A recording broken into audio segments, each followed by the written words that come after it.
بسم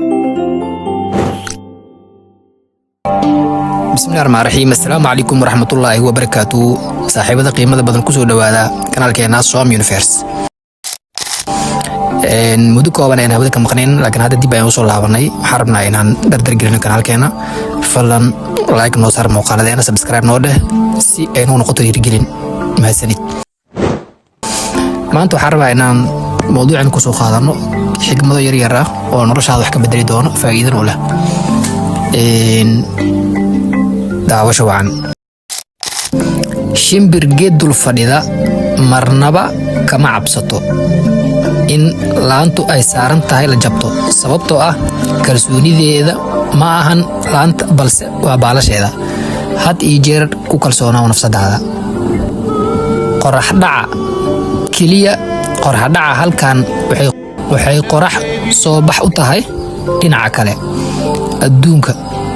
kamid ah haquusan sababtoo ah waxa uu muuqda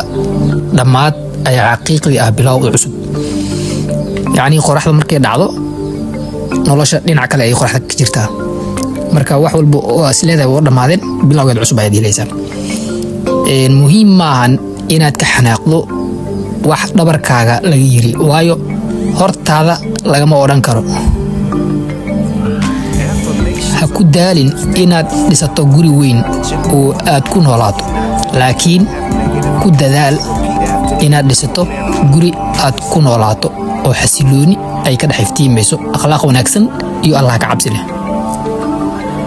awood uma lihid inaad bedesho muuqaalkaaga si aad u noqoto kan dadka ugu quruxda badan laakiin waxaad awood u leedahay inaad bedesho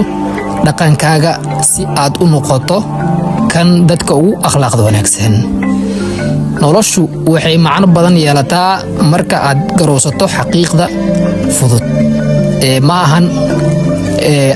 xaqiiqda fudud ah in fursadu isku mid ah aysan laba jeer ku soo mareen ka faa'iideyso fursad kasta oo ku soo marta tartanka u dhaxeeya libaax iyo deero marar badan waxa guuleysta deero sababtoo ah libaaxu wuxuu u ordayaa oo kaliya cunto deeraduna waxay ordaysaa nolol xusuuso ujeedo hadaf ayaa aad ugu muhiimsan baahida ha noqon qof cunto kaliya u orda ha isku mashquulin hana ka fikirin gafkii shalayto waayo beri waa fursad kale oo aad ku sixi kartid intii shalay qabyada ka ahayd waxaan filayaa inaad wax badan ka faa'iideydeen muuqaalkan sheergare asxaabta la wadaag si aan u soo gelino muuqaal kale oo xiiso badan fadlan taladaada iyo fikirkaaga commentiga noogu reeb mahadsanid